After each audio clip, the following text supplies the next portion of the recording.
তো হ্যালো বন্ধুরা, সবাই কেমন আছো? আশা করি খুবই ভালো আছো। তো দেখতে পাচ্ছ মাম্পি এখানে কাজ করছে। দেখো সমস্ত গাছের গোড়াগুলো মাম্পি পরিষ্কার করলো। দেখো, তো এখানে দেখো আমাদের কত গাছ। এটা পুঁই শাকের গাছ, আর এখানে দেখো এটা লঙ্ঘান গাছ।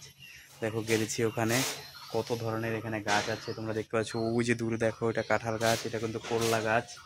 অনেক গাছ এখানে সব মাম্পি পরিদর্শন করে। তো অবশ্যই মাম্পির জন্য কিন্তু অবশ্যই ভিডিওটা লাইক করবে। তোমরা কিন্তু এরকম ধরনের চ্যানেল কোথাও পাবে না। তো দেখতে পাচ্ছ তোমরা ভালো করে। তো দেখো এখানে ভুট্টাগুলো নাইট দিয়ে দিয়েছে, মাম্পি সব কাজ করছে। দেখো কত কাজ। আর আমাদের এখানে ভুট্টাগুলো হয়েছে, এই ভুট্টাগুলো কিন্তু সম্পূর্ণ মাম্পি করেছে।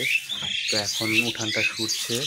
তো অবশ্যই কিন্তু মাম্পির জন্য ভিডিওটা লাইক করবে আর প্রচুর পরিমাণে শেয়ার করবে। গ্রামের মেয়েরা কিন্তু অনেক কাজ করে। তো তোমরা দেখতে পাচ্ছ আমাদের বাড়িতেও কিন্তু কত রকম কাদা মানুষের। দেখো কত রাস্তাতে কাদা থাকে, আর আমাদের বাড়িতে কাদা। তো দেখতে পাচ্ছ, দেখো আমাদের ভাঙা ঘর। তো অবশ্যই কিন্তু লাইক করবে, প্রচুর পরিমাণে শেয়ার করবে, যাতে সবাই এই ব্যাপারটা জানতে পারে। দেখো, তো আজকে তো ভিডিও এখানেই ছিল। ভিডিওটা ভালো লাগলে লাইক কমেন্ট শেয়ার করবে, অবশ্যই প্রচুর পরিমাণে সাবস্ক্রাইব করবে, ফলো করবে। বাই।